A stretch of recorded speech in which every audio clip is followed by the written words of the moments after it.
Asociación Regional de Canales de Televisión de Señal Abierta de Chile, Arcatel, presenta Portavoz Noticias. ¿Cómo están amigos y amigas de Portavoz Noticias? Los damos la bienvenida a una nueva edición de nuestra entrevista del día domingo acá en nuestro noticiero. Hay un tema bastante importante que conversar porque empieza el periodo de las vacaciones de invierno y esto también surge como una urgencia ante la sobreexposición a pantallas que se enfrentan los niños. Este tema no solo va en ellos, también va en los adultos, cómo enfrentar esta problemática, pero ya lo vamos a ir desentrañando de a poco. Para hablar de esto en profundidad estamos con la académica de la Escuela de Educación de la Universidad de los Andes, Trinidad Valdés, que nos acompaña. Hola Trinidad, ¿cómo estás? Hola, bien, ¿y tú? Todo bien, muchas gracias. Y Trinidad, es importante hablar de estos temas, ¿no? Porque cada vez estamos más conectados, estamos normalizando la pantalla, pero lamentablemente, si bien hay gente que lo ve como algo sumamente útil y funcional, estamos incurriendo en un daño en los distintos rangos etarios que nos podemos topar, en niños, en adultos, en mayores. Antes de empezar a hablar un poco de este fenómeno, creo que es importante que lo detallemos un poco, ¿no? El uso de pantallas tiene distintas recomendaciones dependiendo de la edad de las personas, de los niños, de los adultos, y dependiendo y también identificando distintas etapas dentro de los niños, precisamente por la arquitectura cerebral, por cómo está, cómo se desarrolla el cerebro. ¿En qué sentido? Durante los primeros de 0 a 3 años de edad, el cerebro está desarrollando principalmente las funciones ejecutivas, ¿ya? ¿Y qué son las funciones ejecutivas? Este nombre tan raro es como el centro de mando del cerebro. Es el que nos ayuda a decir no, es el que nos ayuda a organizar las distintas cosas, a organizar tareas, a llevarlas a cabo, el que nos ayuda a priorizar, ¿ya? Es el que nos ayuda por ejemplo, si es que tengo ganas de decirle algo a mi amigo, pero estoy en clase o estoy en una reunión, me quedo callado, soy capaz de inhibir ese impulso. Y se ha visto que el uso de pantallas desmedido, o sea, y que el uso de pantallas de 0 a 3 años es malo para el desarrollo de las funciones ejecutivas. Disminuye las funciones ejecutivas. Ahora, no todas las pantallas son lo mismo. El nivel de cambios en el cerebro que genera una televisión viendo una película es diferente que un celular jugando Candy Crush o jugando lo que sea. ¿Por qué es esto? Porque el cerebro, ¿en qué se basa esta adicción a juegos que uno mismo experimenta si es que a uno le toca jugar una de estas jueguitos? Es que el cerebro lo que hace en ese minuto es que genera dopamina, ¿ya?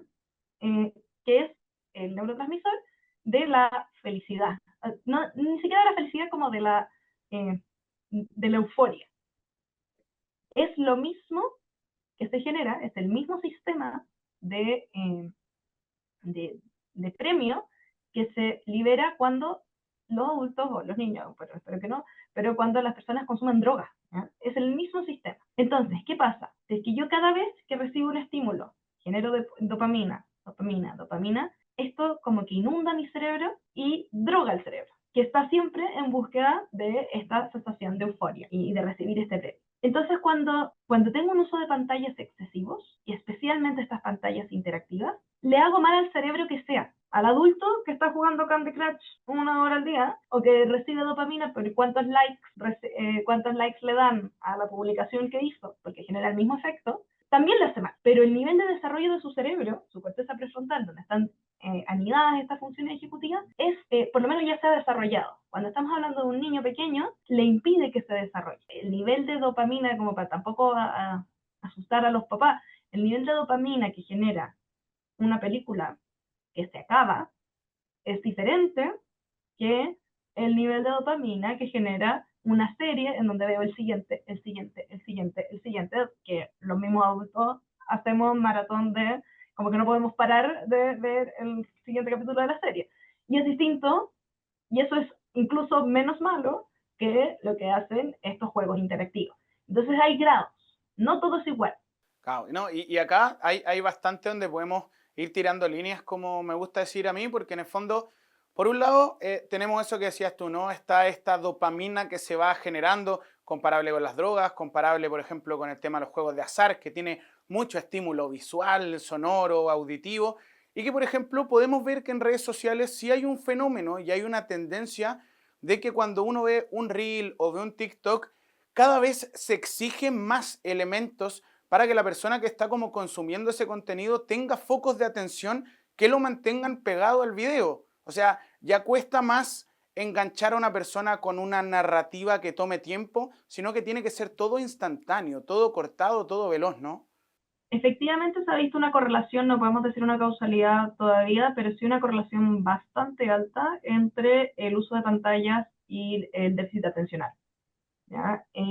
Y es bastante intuitivo, aunque no esté demostrado, y como no quiero cargarme con eso ahí, pero sí es bastante intuitivo pensar que si es que tengo mayores, cada vez la información es más corta, cada vez la información tiene más estímulo, entonces me cuesta más pensar, me cuesta más concentrar. Esto tiene un correlato, por ejemplo, en un libro bastante más del año 2005, si no me equivoco, que dice ¿por qué a los niños no les gusta ir a la escuela? De Willingham, un investigador australiano en educación. Y dice, bueno, lo que pasa es que el cerebro está hecho para pensar rápido y ojalá pensar poco. El cerebro lo que trata es tomar atajos, o sea, ser lo más eficiente posible. Ojalá irse siempre por el mismo camino, para no pensar en por dónde tengo que hablar, totalmente de memoria, ocupar siempre, qué sé yo, los dientes siempre a la misma hora, busca rutinas para pensar lo menos posible. Y el trabajo escolar, o el trabajo académico, o el trabajo en la universidad, el trabajo en la oficina,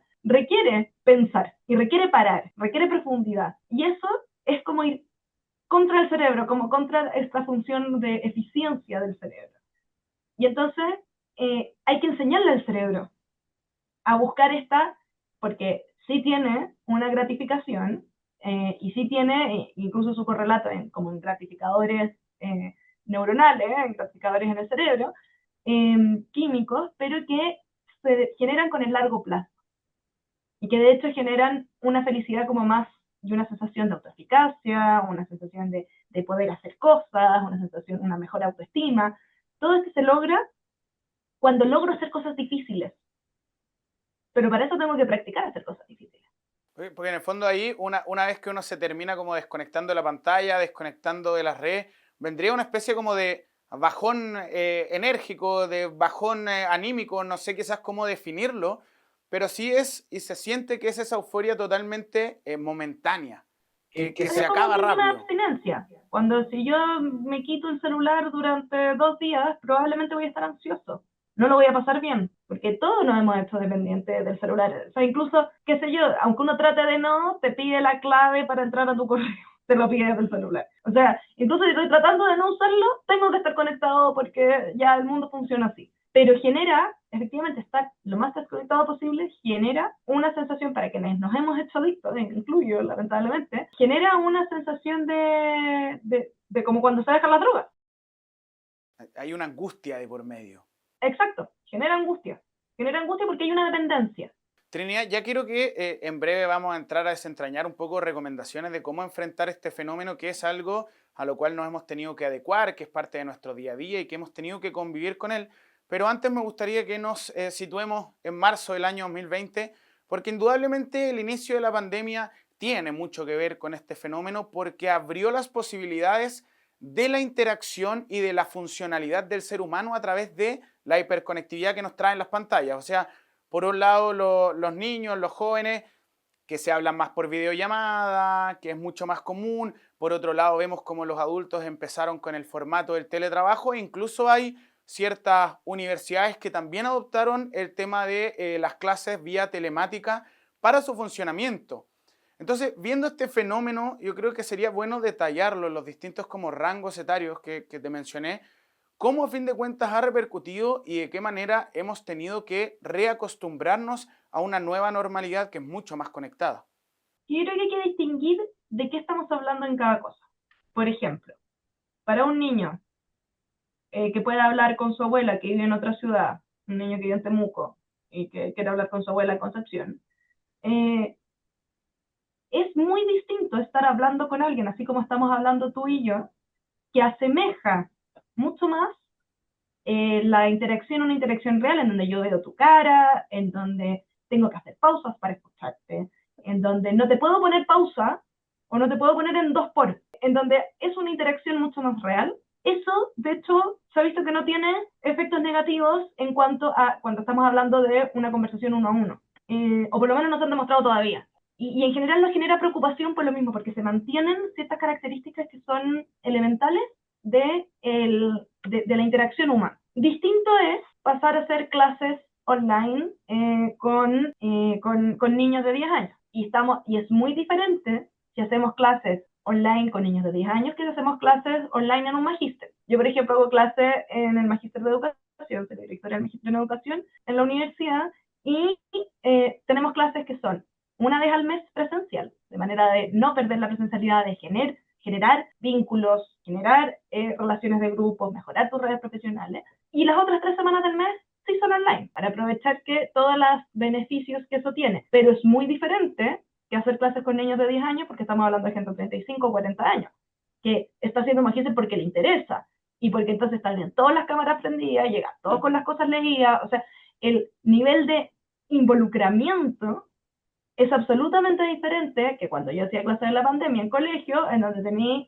el 80% de las cámaras apagadas, si es que no es el 100%. O sea, el nivel de... Entonces, va a depender de qué estamos hablando y en qué contexto.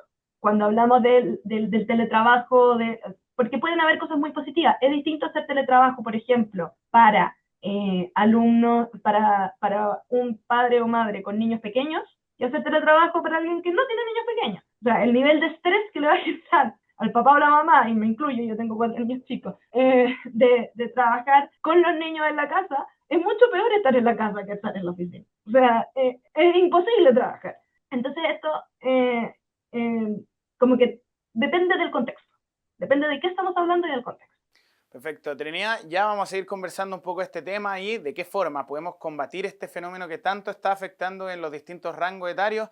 Estamos hablando con Trinidad Valdés, académica de la Escuela de Educación de la Universidad de los Andes. Nos vamos a un pequeño corte comercial y a la vuelta ya tenemos más información aquí en la entrevista del día domingo.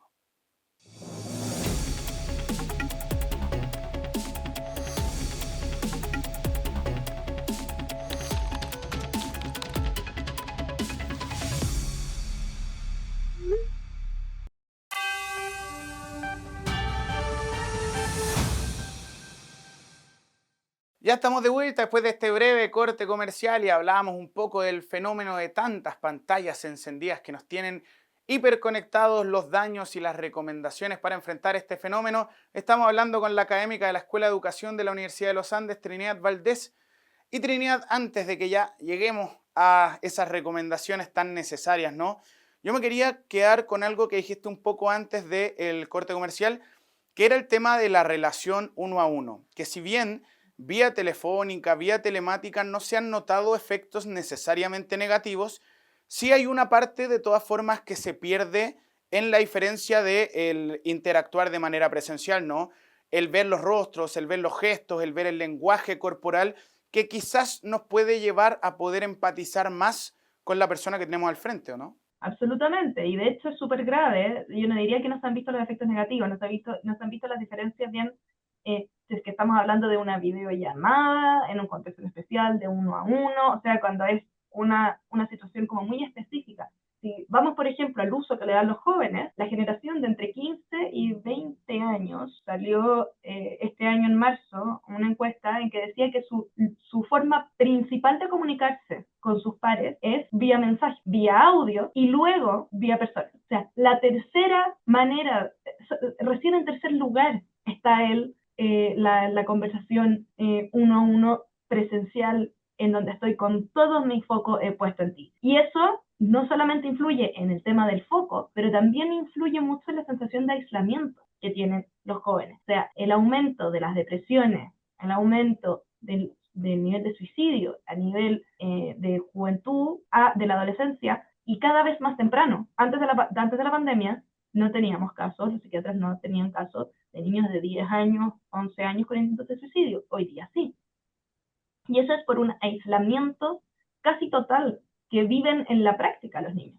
Sí, porque en el fondo como que hay una falsa sensación del socializar a través de las redes sociales y creo que el ejemplo más claro es ver cómo los jóvenes, sobre todo en la etapa adolescente, han ido dejando de lado cosas tan simples que uno veía cuando era niño, el juntarse con los amigos a jugar a la pelota, el pertenecer a algún tipo de organización y sienten, oye, pero si yo me relaciono con mis amigos porque todas las noches jugamos Fortnite y hablamos por el chat del juego. Y ahí yo creo que hay un error, porque en el fondo es lo que digo yo, ¿no? Una falsa sensación de socializar. Realmente es solo enfocarse en el juego, estar pegado a la pantalla y sin entrar ya a detallar un poco el contenido que también entregan estos juegos que puede o puede no ser lo más positivo para ellos también, ¿no? Y una vez que apagan el celular, se sienten solos, porque no establecieron efectivamente una relación. Porque además es a través de grupos, entonces la conversación uno a uno, sobre qué te pasa, cómo estás, qué te gustó, qué no te gustó, oye, sentí que me miró feo, perico los palotes, versus cómo me siento de acompañado realmente, versus esta conversación como en torno al juego, en torno a algo, pero no en torno a la persona, o el saber estar en silencio. Saber estar en silencio es una habilidad muy importante, sentirse cómodo en el silencio, que los jóvenes, por supuesto, que les va a costar más. Un adolescente, su referente principal para desarrollar su autoestima no son sus padres, que sí lo eran en la infancia, son sus pares. Por lo tanto, siempre quieren ver cómo los pares te miran, pero ahora estoy en la mira o estoy mirando a los demás siempre en su mejor versión y me miro a mí mismo y yo no participé. Oye, me doy cuenta que no me invitaron al carrete, me doy cuenta que no lo paso, que yo no lo paso también, o que no me veo tan estupenda como la fulanita. El compararse constantemente, pero el compararse además como de manera reiterativa, una y otra vez. Incluso puedo estar pegada en lo mismo todo el tiempo y tengo estímulos físicos, estímulos como más concretos para compararme. Y bueno, yo me voy a colgar con una de las entrevistas pasadas que hicimos acá en el noticiero, que hablaba un poco de que Chile había caído en el ranking mundial de la felicidad y siendo uno de los indicadores más importantes el tema de el sentarse a comer acompañado, tener esa instancia de interacción. Hoy en día es súper común que los jóvenes ya tengan esa compañía o no tenerla, porque no necesariamente uno tiene con quién sentarse a comer, están sentados viendo el teléfono. Hay gente que no puede sentarse a almorzar sin ver el YouTube, sin estar atento al Instagram, y se pierde ese espacio tan propio y tan personal, ¿no? O sea, de hecho, el sentarse, por ejemplo, a comer en familia una vez al día es uno de los indicadores más grandes de la ausencia o presencia de problemas en la adolescencia. O sea, el poder estar acompañado de tu familia y de comer con ellos y comer de verdad, no estar comiendo con el celular, es un factor protector para depresiones, para actividades de riesgo, para distintos elementos. Con una amiga nos reíamos cuando estábamos en la universidad de que uno era verdaderamente adulto cuando era capaz de sentarse a almorzar solo, ¿ya? Sin nadie. Pero ese almorzar solo es solo, no con el celular. Porque la soledad también, o sea, al final te impide, por un lado, establecer relaciones con otros, el celular, pero también te impide estar solo, porque tú nunca estás solo de verdad. Y necesitamos estar solos también. O sea, son dos elementos que tienen que ir intercambiándose para poder generar una buena autoestima, una buena sensación de quién soy. Bueno, y que en el fondo acá, y ya vamos a entrar de frentón con lo que decíamos un poco de cómo enfrentar este fenómeno, hay dos partes, hay dos patitas, ¿no? Por un lado, los papás que se hacen cargo de sus hijos, sobre todo pensando ahora en este periodo de vacaciones de invierno, en que pasan más tiempo en la casa, en el que probablemente va a estar el hijo pegado en la serie, en el anime, en el juego de Play. Y por otro lado, nosotros como adultos también, el hacernos cargo de nuestras conductas y de la forma en la que nosotros nos relacionamos con nuestro entorno y con nosotros mismos.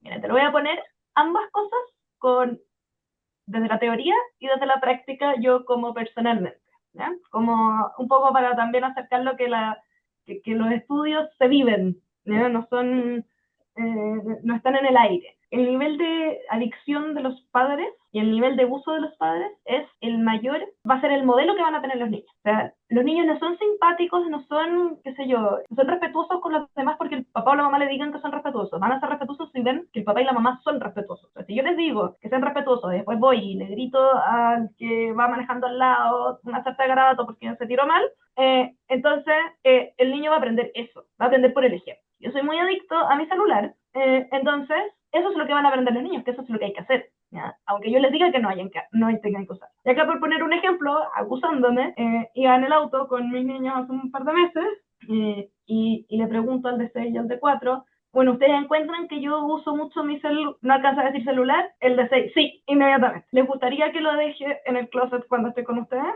Sí, por favor. O sea, es algo que ellos se dan cuenta y después me lo cobraban. Mamá, acuérdate que prometiste que no lo ibas a usar, ¿ya? Y entonces, porque se sienten más y menos importantes, porque uno está menos.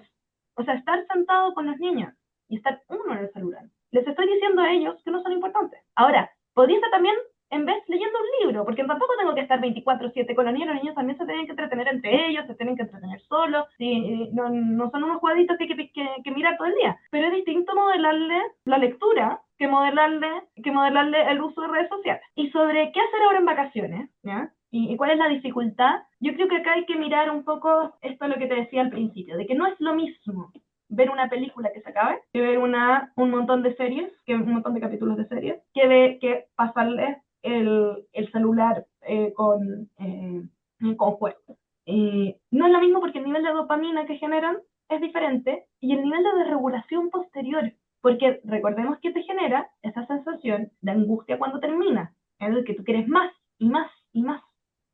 Entonces,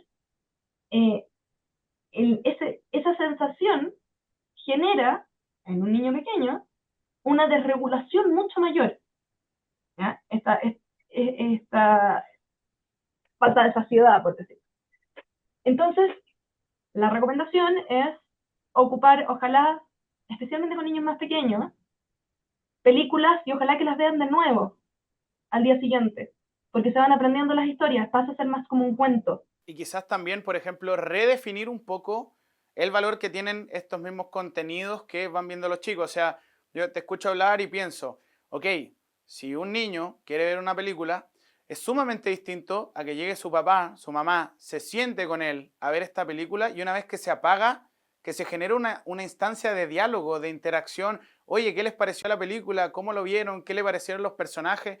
Porque le da otro valor al contenido que vieron que va fuera de la pantalla, ¿no? Que incluso viendo la película con ellos mismos, o sea, durante decir como, oh, qué divertido reírse con ellos. Pero, por ejemplo, para los papás que trabajamos, es súper difícil decir, me voy a instalar a ver la película con ellos.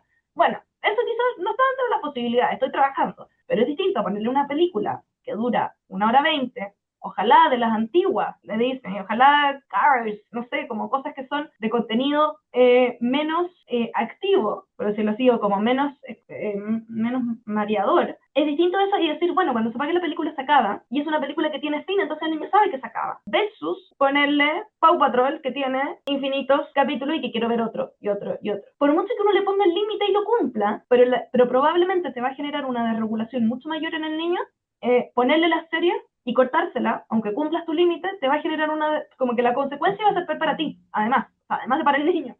Además te va a impedir trabajar. Ojalá que salgan, ojalá que jueguen que pinten, que se aburran, que peleen los hermanos, que es parte porque de hecho es una de las maneras en donde desarrollan habilidades sociales, es peleando. Hay que frenarlo, hay que manejarlo, pero también muchas veces es decirle, ok, resuelvan ustedes.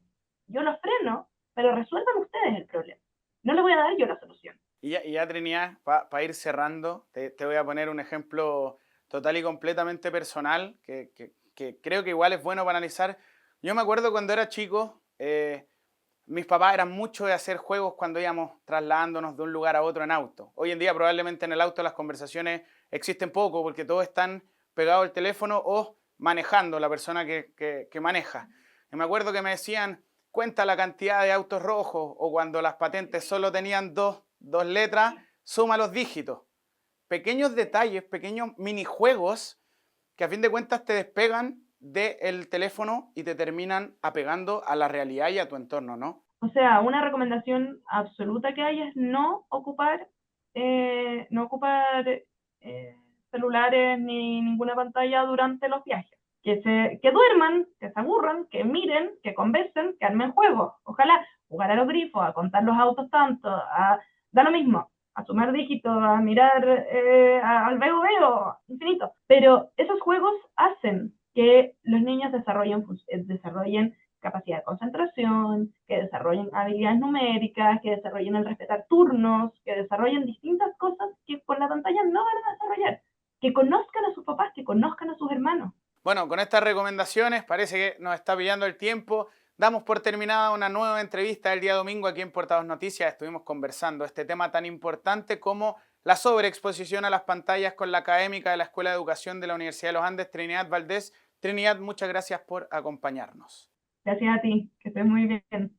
Y con esto damos por finalizada esta entrevista el día domingo y recuerden que la información de las regiones la pueden encontrar en nuestra página web www.portavoznoticias.cl y que también nos pueden encontrar a través de nuestras redes sociales. Muchas gracias por su compañía y ya nos reencontraremos en futuras ediciones en Portavoz Noticias. Asociación Regional de Canales de Televisión de Señal Abierta de Chile. Arcatel presentó Portavoz Noticias.